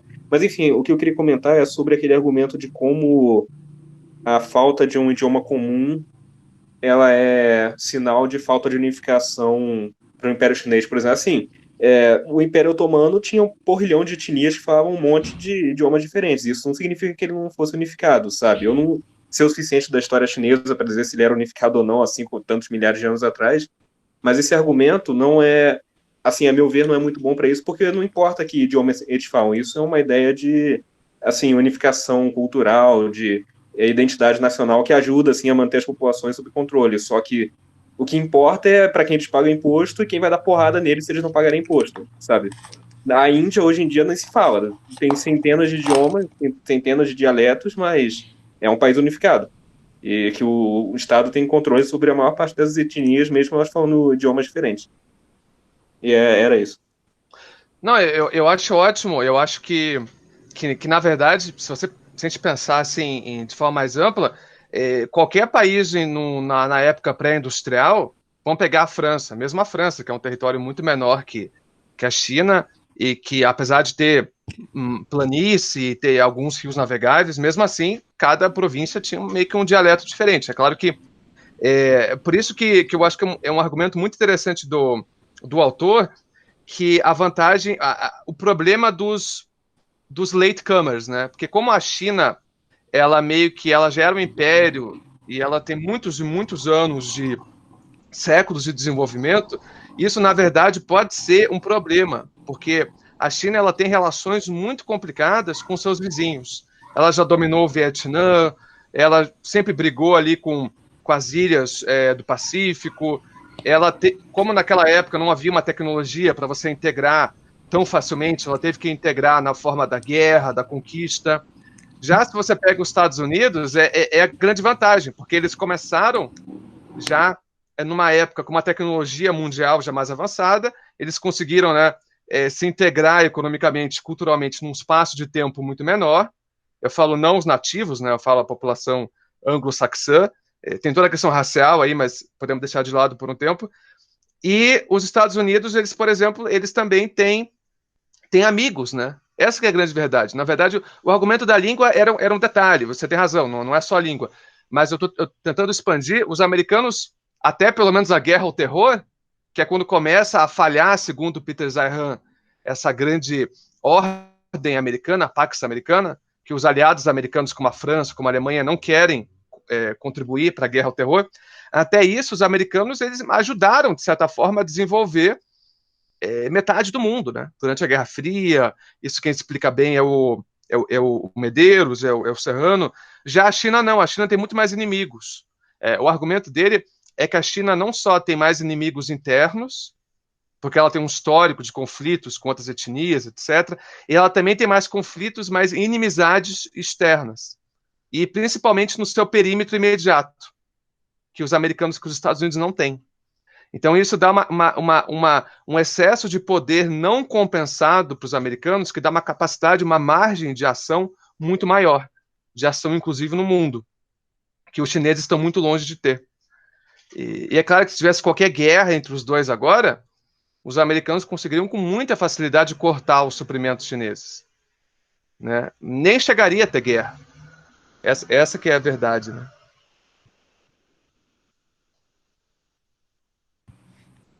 Posso fazer um comentário? Claro. Eu não conhecia esse livro. Ele foi publicado quando? Esse último livro ele é bem recente, ele é do início do ano, de 2020 mesmo. Ah, tá. Eu baixei ele enquanto você falava. Enfim, só vi aqui o sumário. Ele faz uma divisão por país, não é? Ele tem um capítulo praticamente para cada país. E ele inclui alguns países em desenvolvimento, inclusive o Brasil. E eu até fiquei curioso, porque, bom, você falou que os critérios que ele usa para olhar para cada país são 4, basicamente. E todos de ordem essencialmente geopolítica, de certa forma, eles trazem implícito uma forma de enxergar o Estado de maneira autárquica, ao meu ver. Porque ele pensa que o Estado deve ser capaz de suprir pelo menos condições mínimas ali de provisão de alimentos, de energia, e ter uma população suficiente para conseguir fazer com que, enfim, essa produção ocorra, né, sem depender de outros. Né? Então, de certa maneira, ele retoma um pouco a ideia que existia já naqueles pensadores geopolíticos clássicos alemães, lá do final do século XIX. Uhum. E ele vai usar esses 4 critérios. A primeira coisa que eu ia perguntar é de onde ele tira esses 4, exatamente, se ele explica por que ele escolheu esses 4, porque isso não é uma forma rara de se construir um texto e um livro, né? Sei lá, o primeiro que eu me lembro assim de cara é a Susan Strange naquele States and Markets, onde ela escolhe também 4 pontos, se eu não me engano, é conhecimento, finanças, estrutura militar, sei lá, agora eu não me lembro, mas enfim, são 4 pontos que ela escolhe e que ela vai olhar também como que os principais atores do sistema internacional estão em relação a esses 4 pontos. Então, isso funciona para um texto, assim, isso cria uma lógica interna, isso cria um critério para comparação que é interessante, e você sempre tira coisas interessantes disso. Eu achei que a sua apresentação foi bem interessante, embora, como o Crespo falou, como o Crespo começou a comentar, você também pode apontar, bom, por que que ele não escolheu certo critério, por que que certo critério está fora, não é? E aí você sempre pode, de alguma maneira, tentar olhar pelo ângulo que ele não explorou. O que me chamou a atenção um pouco foi o seguinte: ele usa esses critérios, esses 4 critérios. Bom, o território é um critério um pouco que se mantém no tempo, ele não muda na maior parte das vezes. Mas principalmente energia é um critério que, como o Crespo falou, ela pode variar enormemente numa projeção de futuro, de acordo com as novas tecnologias, as novas formas de produção de energia, né? É, e a demografia também é um dado que, bom, você não controla tanto, porque ela depende de variáveis, a dinâmica dela depende de variáveis que você não tem como prever, né? Por exemplo, a Rússia, ela teve um declínio gigantesco da população e agora, desde, sei lá, desde a década de 90, ela passa por um decrescimento populacional, e as pessoas não querem ter filhos.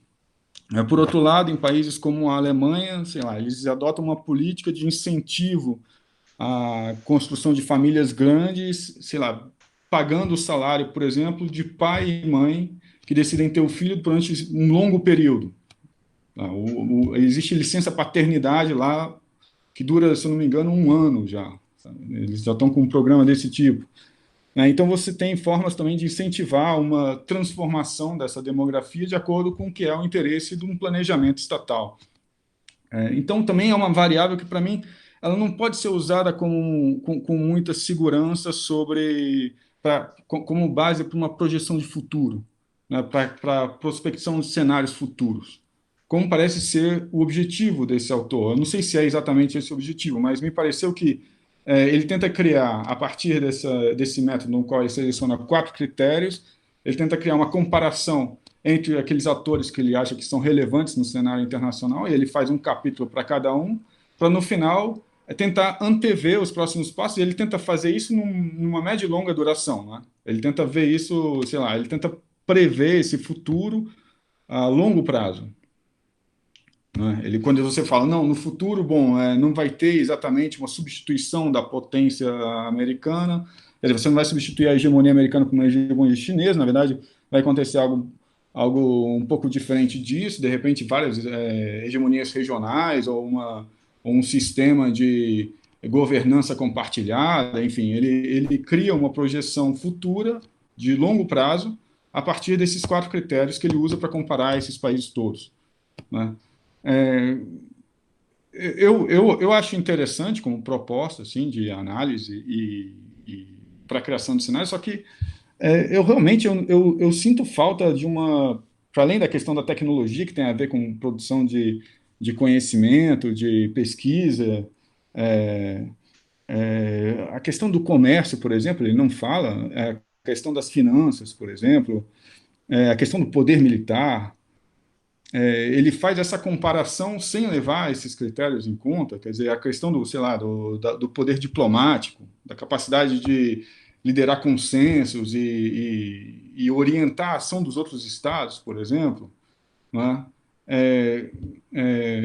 Não sei, eu senti falta de alguns elementos que, para mim, são importantes no momento em que você compara esses países em termos de poder para organizar essa ordem mundial, porque no fim das contas o objeto final é essa transformação da ordem mundial, né?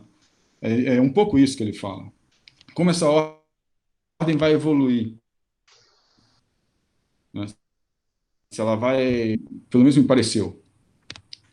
E esses pontos em particular, que normalmente são pontos talvez mais clássicos, eu acho que talvez esse seja um mérito dele, porque ele usa critérios que eu não usaria, por exemplo, eu não olharia por esse lado, né? E aí ele, a partir disso, ele faz pensar de um outro ângulo, né? Mas assim, é indiscutível que a geografia tem um peso importante, que a demografia tem o seu peso, etc., que a segurança alimentar tem um peso igualmente, mas existem outros elementos também que são, hoje em dia, igualmente importantes. Por exemplo, esses 4 critérios que ele usa me parecem ser importantes num período anterior, justamente o contrário do argumento dele, talvez, num período que é anterior à Revolução Industrial. onde isso tinha efetivamente um peso enorme. E você pensar em termos de autarquia tinha uma coerência, a meu ver, bem maior. Porque hoje em dia, não sei, justamente com o desenvolvimento de novas tecnologias, você consegue suplantar muitos desses obstáculos geográficos, né?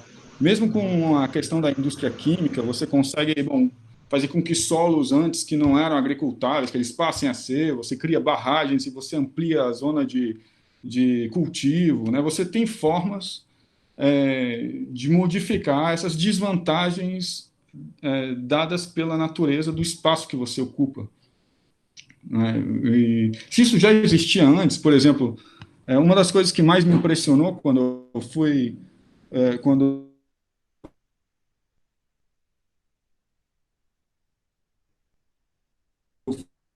para o Irã, foi que o Irã é deserto, basicamente deserto, pouquíssimas árvores, eu circulei de uma cidade a outra ali, pelo menos a parte central. E aí, como é que você constrói uma civilização que é uma das mais antigas do mundo e de maior influência em toda aquela região da Ásia, né? A influência dos persas se estende por todo lado. Como é que você constrói uma civilização ali naquele espaço aparentemente totalmente adverso para o estabelecimento de comunidades sedentárias? Aí os caras, bom, desenvolveram uma tecnologia já no período aquemênido, no qual eles pegavam nascentes de rio na parte montanhosa do Irã, que fica ali próximo ao Cáspio, e criaram sistemas de canais de fornecimento de água subterrâneos.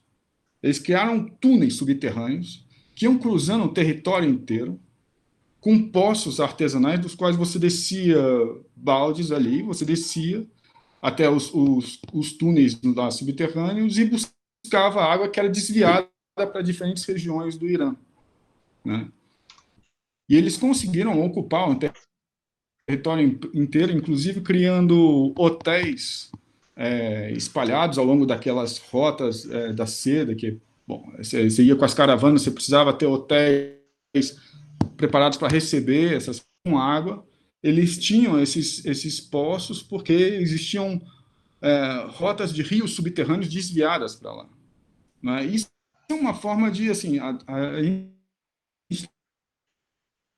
está falando de algo de 200 anos antes de Cristo, e fazer com que, bom, um espaço aparentemente adverso, ou pelo menos a princípio adverso, você fizesse florescer uma das maiores civilizações de todo aquele território asiático, euroasiático, né? Então, então por isso, me pareceu, eu senti falta um pouco desses outros critérios. Quando você fala, bom, é claro, a planície realmente ela permite uma integração mais rápida, mas do ponto de vista, por exemplo, se você olha pelo ângulo da segurança, você está numa planície, é mais fácil de ser invadido também, né? Os mongóis na China era um planalto lá de Ordos, que é um planaltão ali que cola com a Mongólia hoje em dia, na parte norte. Né? Né, não só os mongóis, mas todos aqueles povos nômades das estepes, eles eram uma ameaça constante, não só a Pérsia, a China, a Índia, essas grandes civilizações do Oriente Médio, na Mesopotâmia, e os europeus, porque eles conseguiam se deslocar muito rapidamente por essa grande que era nas estepes, né? Esse grande espaço que era um grande, enfim, não tinha muitas montanhas. Você vai ter lá os Urais, vai ter em alguns lugares, mas você, de maneira geral, você consegue se deslocar muito rápido ali e promover ataques. Eles faziam ataques concentrados, bem precisos, graças a essa capacidade de se deslocar nesses amplos espaços. Então, se por um lado isso permite uma integração, por outro lado isso também é uma vulnerabilidade. Pelo menos aquela região mostra um pouco isso. O Irã foi invadido milhares de vezes, aquela região do Crescente Fértil, pela mão de todo mundo, praticamente, onde ficava a Babilônia, onde hoje é o Iraque, a Síria. Todo mundo passou a mão ali, basicamente, porque ali é um deserto com dois rios que integram, bom, eles nascem ali nas montanhas da Turquia e descem até o Golfo Pérsico, né? Então, eles são dois canais ali de circulação, de integração com o interior daquele espaço, mas que, ao mesmo tempo, por onde nasceram aquelas cidades todas desde a antiguidade, mas que, ao mesmo tempo, hipervulnerável ao ataque externo, do ponto de vista de uma geografia militar, né? Então, esses aspectos, não sei, bom, também você não pode abordar todos num livro. Eu achei o livro, pelo que você apresentou, bastante interessante, e que faz pensar em muita coisa. No final, a ideia dele de que, bom, efetivamente não haverá no futuro próximo a substituição do que é o poder em termos de hegemonia global por uma outra hegemonia equivalente, bom, isso eu concordo totalmente. A questão é que os critérios que ele usou para chegar ali me pareceram... bom, eu não usaria, né? Me pareceu que faltavam outras coisas para complementar esse argumento. Mas é um pouco estranho falar isso, porque parece que eu estou falando com você como se você fosse o cara, entendeu? Porque, afinal, você apresentou o livro do cara e na verdade, você simplesmente apresentou o livro de uma outra pessoa, né? Enfim, era esse o comentário que eu ia fazer. Você vai falar, Crespo? Ia falar? Eu No, queria no, falar uma no, coisa depois também. eso no, claro, no tengo que ter medo de criticar porque no es a tesis do Thiago. Así que pode bater no Saitan. Este, eu acho que Thiago gostou muito, mas assim, acho que ele vê que tem problemas também, né?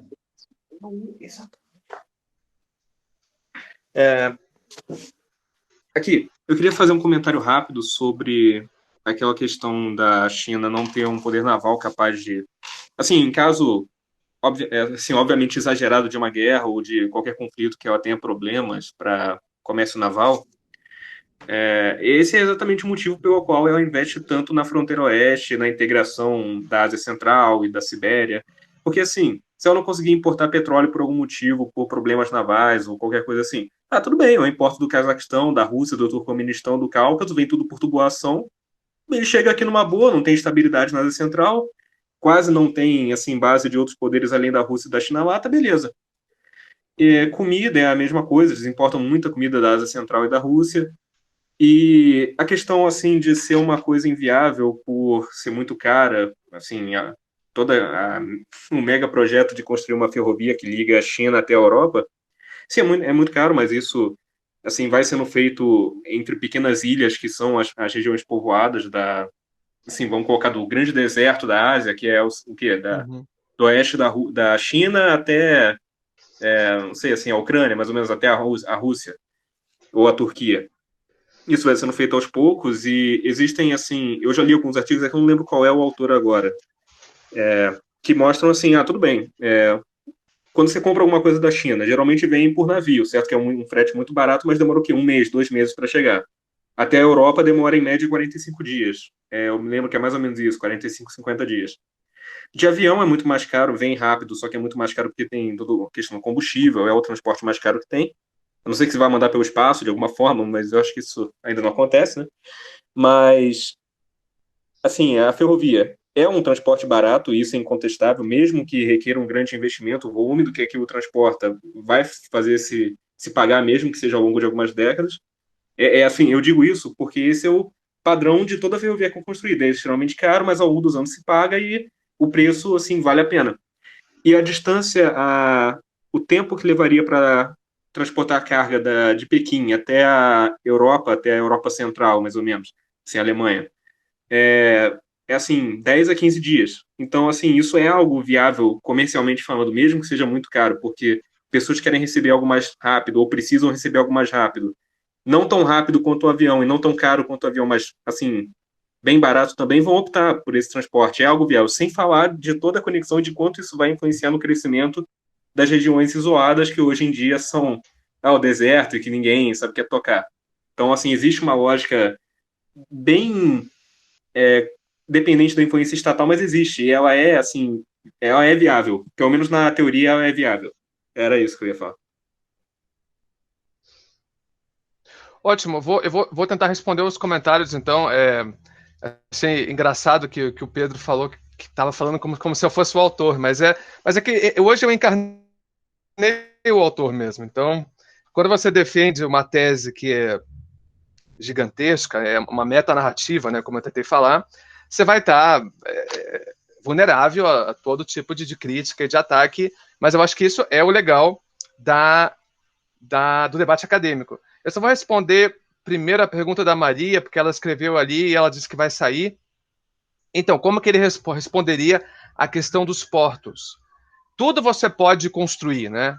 O grande argumento que ele dava, que é um pouco determinístico, mas vamos pensar lá, Estados Unidos, no início da colônia, você podia, aquele colono, era tudo planície, rio navegável, ele chegava rápido no meio oeste, depois que eles mataram os índios, começava a produzir grão, milho, cereal, dali a 3 meses estava exportando pelo rio, que ia para o porto, que era natural, né, que já estava pronto, conseguia moeda já, até a forma, né, de vida americana, dos westerns, a gente consegue entender pensando na geografia. Então, não é que não dê para fazer aquilo que o porto, não é que não dê para fazer a Rota da Seda, só que num mundo, que daí vem todo o argumento econômico dele, que eu não quis entrar muito, mas porque também é onde talvez eu discorde mais e eu tenha menos domínio para defender, que ele acha que o capital vai escassear por várias questões, os juros vão subir, quer dizer, os juros não vão subir tão rápido assim, mas num mundo de crédito cada vez menor, você fazer esses investimentos, que são investimentos muito caros, eles podem ser viáveis geopoliticamente, né? Vamos pensar que os pais da geopolítica falavam que primeiro vem a vontade política, depois a economia. Se tem a vontade, você faz, mesmo que tenha um custo maior, né?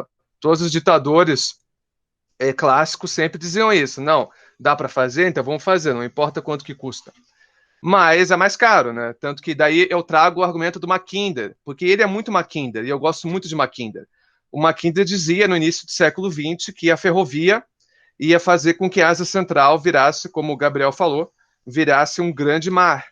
Só que até hoje, né, a região mais pobre da Eurásia é a Ásia Central, quer dizer, não é tão simples assim. A maior parte dos países montanhosos, não todos, mas a maior parte são pobres, e assim por diante. Mas vamos lá, o Pedro perguntou, por que esses 4 critérios, né? Eu acho que aqui, primeiro, ele é um realista, eu acho isso muito importante, né, apresentar ele. Ele acha que a segurança é o mais importante, se você não tem segurança física, você não tem comércio, né, tudo isso vem depois. Se você não, é aquela clássica pergunta, a clássica metáfora robesiana, né, você está num mundo pós-apocalíptico, você vê, ele não falaria isso, né, estou parafraseando, você tem uma mala de dinheiro e o cara do seu lado tem um pedaço de pau. Né? Quem que vai sair melhor? O cara do seu lado, vai bater em você, vai pegar o dinheiro, vai ficar com o pau e com o dinheiro. Quer dizer, o poder militar para ele, Pedro, é importantíssimo, é o principal. Eu não trouxe isso tanto, mas ele quer dizer que... Só que a grande pergunta que ele faz, que eu acho que é o que mais... Por que eu mais me interessei por ele? Porque eu gosto muito dessas metas narrativas que trazem uma causa primeva, uma causa original. Então, comecei minha carreira acadêmica tentando explicar a grande divergência, a origem do capitalismo, escrevi com Crespo coisas sobre isso, origem dos estados. E a ideia dele é que, se você quer escolher alguma causa, algum fator mais primordial que os outros, e que vai se conectando com os outros, por isso que eu acho legal, mesmo que o poder de previsão seja pequeno, porque qualquer poder de previsão é pequeno, eu acho que nos ajuda, ele retoma o pensamento geopolítico, que ele tenta explicar que se perdeu, e se perdeu porque o mundo que a gente vivia no pós-45 era um mundo em que pela primeira vez na história do mundo, a geografia foi desligada, porque se garantiu a segurança de todo mundo, e que agora a gente poderia voltar a algo como sempre foi, e a geografia vai voltar a importar. É isso que ele quer dizer. A geografia vai voltar a importar muito. Eu acho uma boa hipótese, né? É uma previsão, mas eu acho uma boa hipótese. E se a geografia volta a importar, é interessante para a gente como acadêmicos, né? Esse seria o argumento dele.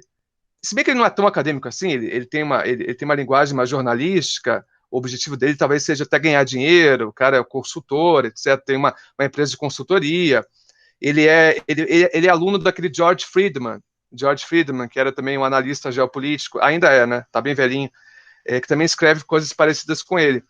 E a ideia é pensar como a geografia, então no primeiro livro ele vai explicando como a geografia, ao longo dos séculos, foi gerando poder militar. Ele explica muito a questão da ameaça externa, né? Porque que a Alemanha tem vantagens internas, só que ela sempre teve que se proteger muito. Então ele tem aquele argumento que é mackinderiano, que eu gosto muito, que muita gente acha determinista, mas eu gosto, em particular, a gente pode discutir, que a geografia ela condiciona. Então, por exemplo, a Rússia, né? O Mackinder tentando explicar a Rússia sempre vai ter uma política, na média, talvez um pouco mais... Claro que tem um pouco de orientalismo, George Kennan, aquela coisa da Rússia autoritária, mas ela tem que se proteger, porque ela tem fronteiras abertas. Enquanto a Inglaterra, as potências marítimas, podem ter um exército menor. Então, é sempre um interplay, né? É que, claro que esses 4 critérios, eu acho que são critérios que resumem, talvez, um dos primeiros capítulos desse último livro, que resumem, talvez, mais ou menos o potencial econômico e militar de uma nação. Então, por que os americanos são tão ricos e tão poderosos? Segundo Zaihan, e tão poderosos militarmente. Segundo Zaihan, é por causa da geografia. Se tiver que escolher um argumento que consegue resistir ao teste do tempo melhor que os outros, seria a geografia, porque vem primeiro, né? A história ela é sendo construída em cima da geografia. Ele fala muito do Irã. Achei legal que o Pedro falou do Irã. Ele diz que o Irã é o Império Otomano, né? Pra vocês verem como a tecnologia muda. Quando os europeus conseguiram contornar aquela historinha que a gente conhece, né? Conseguiram desenvolver a habilidade de tecnologia ultramarina, contornar o Império Otomano, o Império Persa, atingir os mercados, eles conseguiram acabar, né, com várias fontes de dinheiro, de renda, tanto dos persas como dos otomanos. Eles nunca mais se recuperaram disso. Os otomanos, ele gosta de falar, aí de novo é Mackinder, que o Império Otomano era um grande império anfíbio, porque tinha o Mar de Mármara, que era tão calmo, que era como se fosse, e o Mediterrâneo ali, como se fosse um rio navegável. Tinha ali a comida das regiões banhadas pelo Danúbio, né, que sempre foi o prêmio maior que o Império Otomano tentou capturar. Não conseguiu ultimamente, mas, né, por um bom tempo conseguiu. Então a geografia está sempre conversando, isso que eu acho legal. Eu fiz aqui um grande resumo, mas a geografia está sempre conversando com a história. Por exemplo, o Irã. Ele fala que é curioso que até hoje o Irã, quase metade da população dentro do Irã não se considera iraniana. Fala outra língua, seja azeri, que é parecida, seja curda, também tem uma relação, seja árabe, como se o Irã fosse meio que um império, um alto império, né, que tem que ter uma segurança muito grande, uma polícia, um serviço secreto para controlar as próprias populações. Quer dizer, historicamente, né, Revolução xiita talvez tenha mudado um pouco isso, mas tem algumas variáveis ali que meio que se mantêm constantes um pouco. Outra coisa que eu acho interessante também, além, mesmo que ele seja errado na previsão, eu acho que nos ajuda a pensar, por exemplo, demografia. Eu gosto muito de discutir gênero e de discutir essas coisas. Eu sei que um dos motivos que ajudam os países do norte da Europa a ter mais filhos é porque o Estado dá uma ajuda muito grande, né? E porque os homens contribuem mais na média. Vamos pensar o Japão, né? Que a gente tinha conversado na última aula. É um problemão isso, porque muitas mulheres não conseguem conciliar a maternidade com a carreira. Tem que escolher e acabam tendo menos filhos. Ou seja, a gente pensar que a demografia é um fator importante pode nos ajudar, e a geografia pode nos ajudar a produzir políticas para evitar um possível declínio, para evitar uma possível crise. Eu acho, por exemplo, que não vai acontecer um Handmaid's Tale, que as mulheres não vão voltar a ser parideiras. Eu acho que isso é muito difícil que aconteça, inclusive aqui com o governo Bolsonaro. E é muito bom que isso não aconteça. Ou seja, ou tem uma política de pró-natalidade que concilie isso com o empoderamento feminino, ou já era. Já era. É porque o argumento, estou exagerando, né? É só a figura de linguagem. Ou já era e o Brasil vai ficar velho antes de ficar rico. Então, mesmo que ele possa estar errado, eu acho que são instrumentos de análise, a geografia, a demografia, a agricultura, a dependência, como tudo é artificial, como tudo é muito breve, como esse mundo que a gente conhece é muito recente, esse mundo integrado, pós-geográfico, ele é muito recente, como é muito frágil. E ele tenta, e daí por último, ele constrói o argumento também costurando com a conjuntura, porque é isso que eu falei em outra aula, que ele diz que essa ordem mundial ela foi criada pelos americanos para enfrentar a Rússia, isso é bem geopolítica, a Guerra Fria, a União Soviética, e uma vez que não tem mais a União Soviética, essa ordem aos poucos, começou a se despedaçar.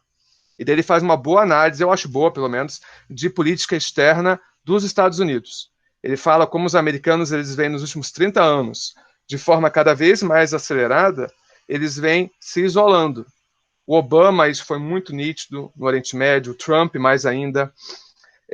O Trump, por exemplo, ele já meio que está antevendo isso, de certa forma, essa grande crise da Pax Americana. Então, o que o Trump está fazendo? Está fazendo acordos bilaterais com México, Canadá, Japão, Coreia, Reino Unido, que é no pós-Brexit, que é basicamente metade do comércio internacional dos americanos, que já é uma parcela do PIB muito reduzida dos americanos.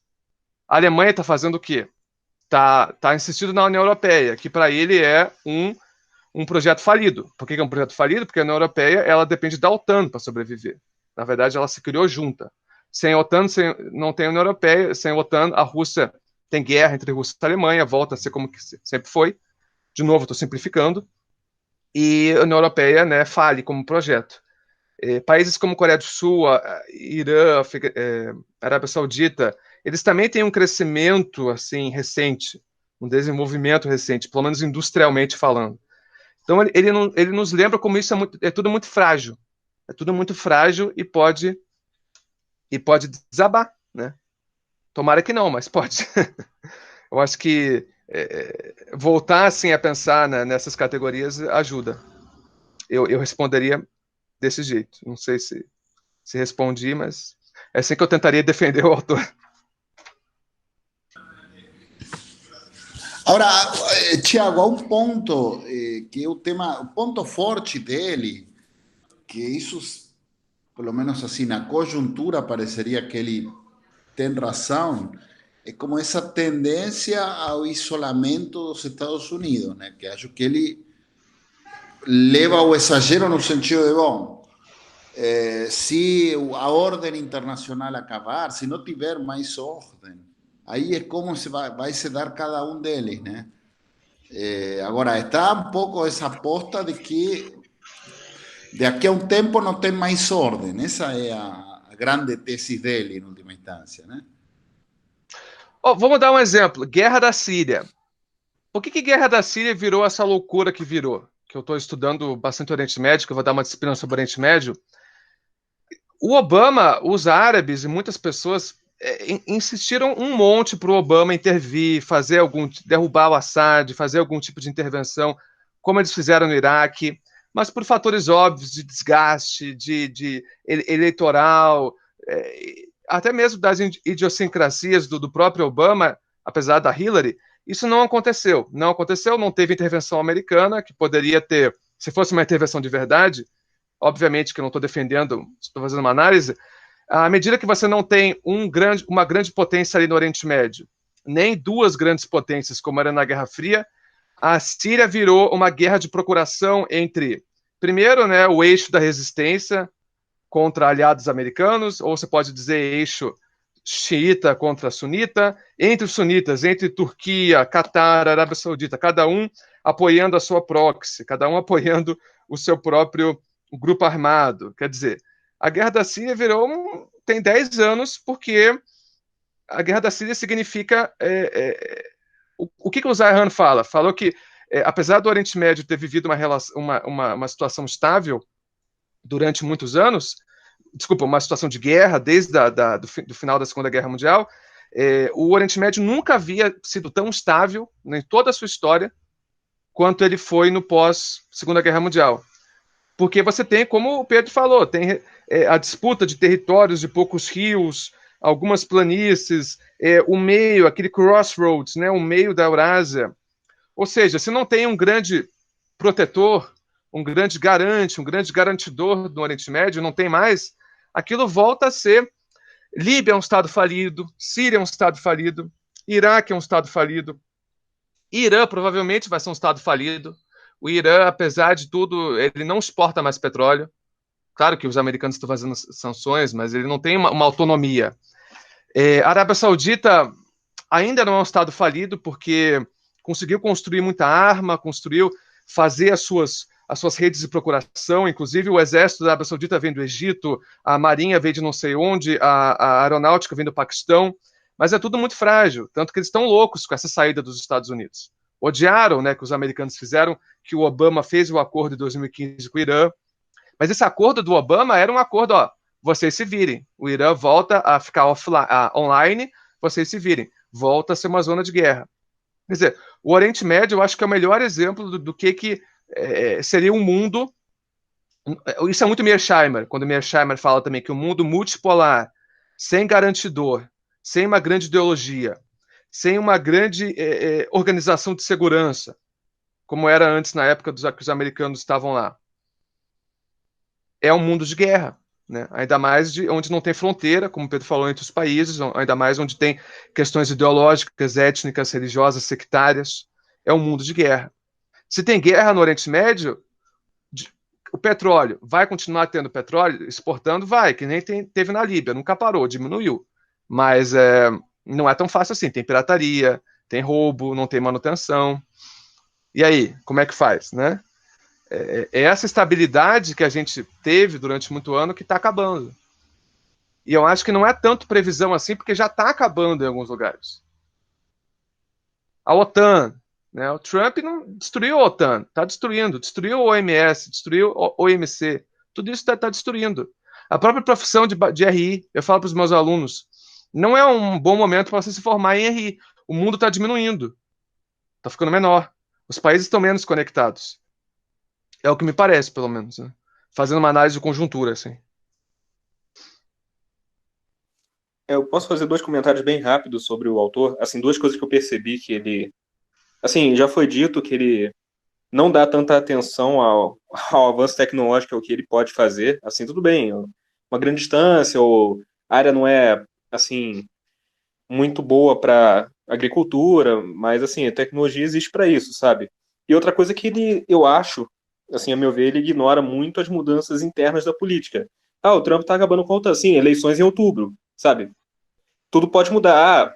O Trump é isolacionista, então ele não vai querer se meter em guerra dos outros países. Sim, mas os Estados Unidos têm uma puta máquina industrial de guerra, com uma puta classe militar influente, com uma, sabe, perdão, com perdão da palavra, uma grande classe industrial de defesa influente que vivem disso e que precisam que isso aconteça. Então tudo isso é muito importante e eu acho que é um pouco simplista ele considerar que simplesmente não vai acontecer mais guerra porque os Estados Unidos está perdendo poder, então ele vai, sabe, virar isolacionista totalmente. Isso é um pouco muito simplificado, sabe?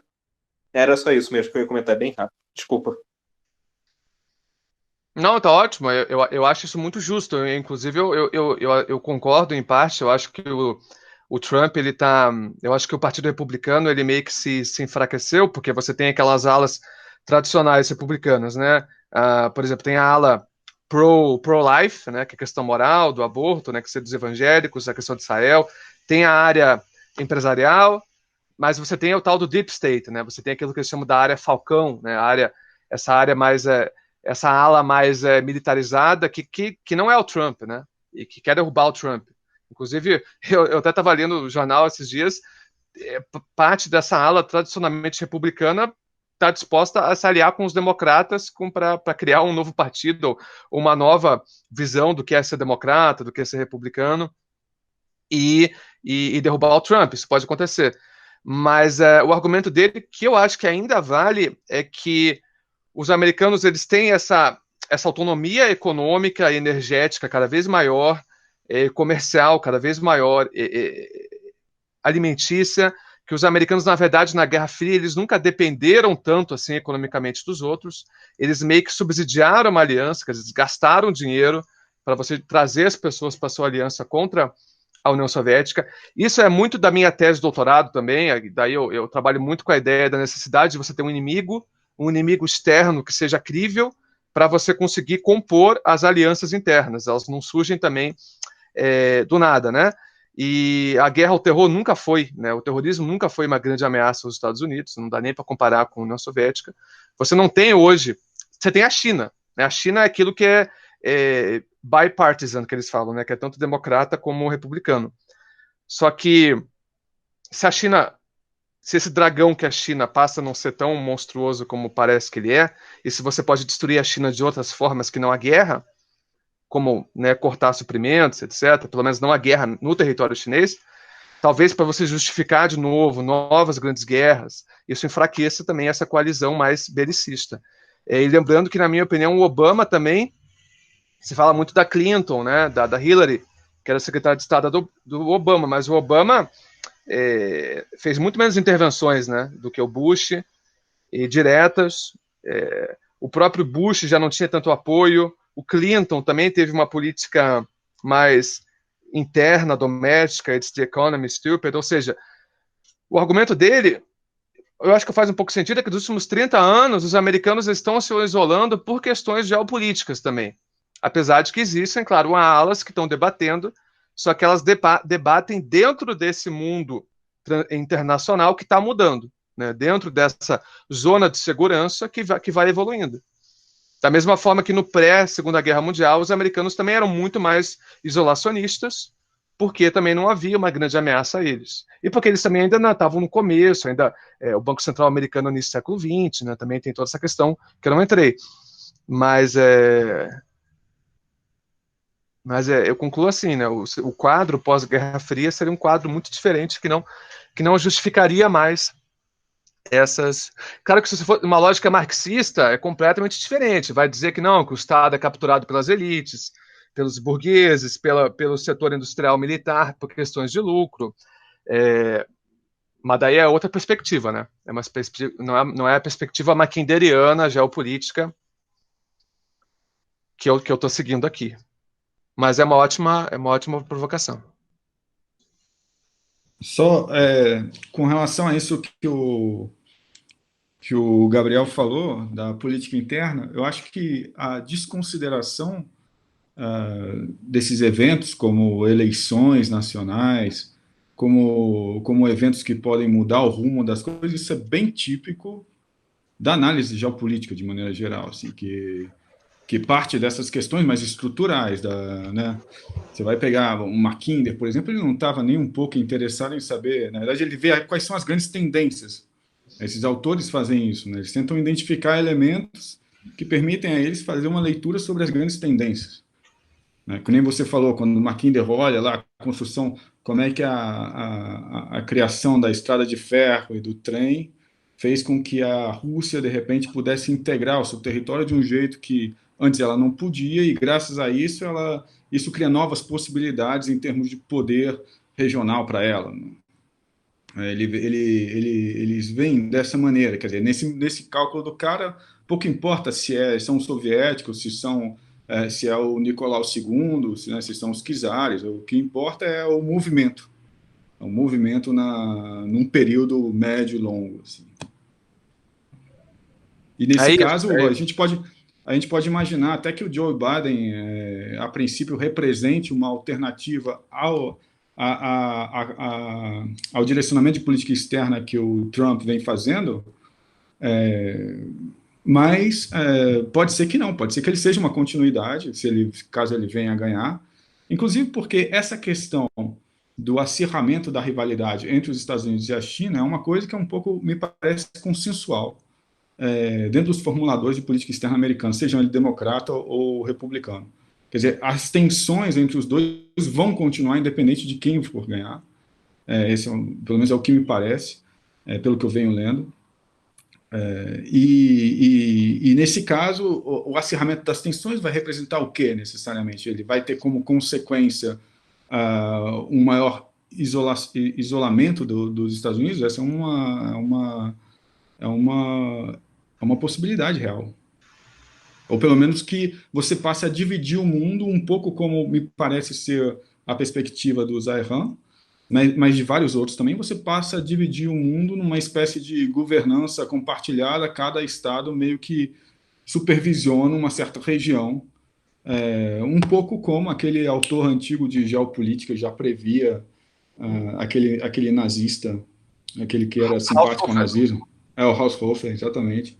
Ele previa o mundo dividido em 4 partes e meio que uma potência regional meio supervisionando cada uma dessas partes. No caso dos Estados Unidos, teria como quintal a América Latina, né, sei lá, o Japão pegaria a parte da Ásia ali, uma parte da Ásia, e depois tinha a Rússia, enfim, a Europa, né? Europa com a África, talvez vire algo assim, né? E aí, se for virar algo assim, a gente está realmente caminhando, independente de quem seja o próximo presidente, se for Trump ou Biden. A gente é uma tendência que vem se formando há algum tempo e a eleição realmente vai significar muito pouco. É um pouco uma ideia de que esses estados, com esses aparelhos burocráticos já extremamente complexos, que funcionam de maneira quase autônoma, capturam o presidente eleito mais do que o presidente consegue direcionar essa máquina de acordo com a orientação que ele quer. Porque é como se ele já tivesse de tal forma, quando ele assume o poder, ele já está de tal forma preso a uma série de compromissos e obrigações que ele herdou, que ele não tem como se desviar muito daquilo. Não, Trump dizia que queria sair do Oriente Médio, não consegue, não tem. O Obama também diria que queria sair do Afeganistão, não saiu. Enfim. Posso fazer um comentário? Eu aí concordo que, como fala Pedro, há algumas continuidades, e acho que o Saitan ele coloca isso, né, Tiago? A ideia de que mesmo que o Trump já seria a versão mais exagerada, assim, a caricatura do ilacionista, já no Obama havia tendência, já no Bush filho havia tendência. No livro no último, ele fala que o último grande assim, cosmopolita globalizador dos Estados Unidos, na verdade, foi Bush padre, né? Uhum. Que o Bush filho, mesmo Clinton e tal, foi mais uma inércia pós-Guerra Fria do que uma política bem organizada para isso. E, de fato, ele dá uns dados que eu depois fui confirmar. Nunca houve tão poucos soldados, pelo menos formais. Não sei, tem muito mercenário também. Dos Estados Unidos, desde o ano 45, é o menor número de soldados espalhados pelo mundo que tem Estados Unidos, né? E depois há o terceiro elemento, que não sei se ele considera, que efetivamente, nessa briga que há agora com o 5G, é como que os países meio que estão escolhendo se ficam em um sistema ou outro, que isso já estaria dando uma fragmentação, poderia dar algum tipo de fragmentação na forma como você se insere num sistema tecnológico internacional, né? O Singapur ontem anunciou que não vai pegar o Huawei, vai pegar o Nokia, o Ericsson, algum deles, que são suecos e Finlândia, estaria mais na órbita norte-americana. E tem alguns outros aí que já anunciaram que vão pegar o 5G de Huawei e assim por diante. No Brasil, o Bolsonaro quer ir do lado dos Estados Unidos, mas tem estados que já anunciaram que vão com Huawei, né? Então, assim, mas assim, pode ter assim, algum tipo de fragmentação, sim. De repente, acho que ele exagera um pouco nas tendências, mas que há algum tipo de... Queria mostrar uma coisa para vocês, gente, não sei se posso mostrar. Obviamente, como é que o coronavírus...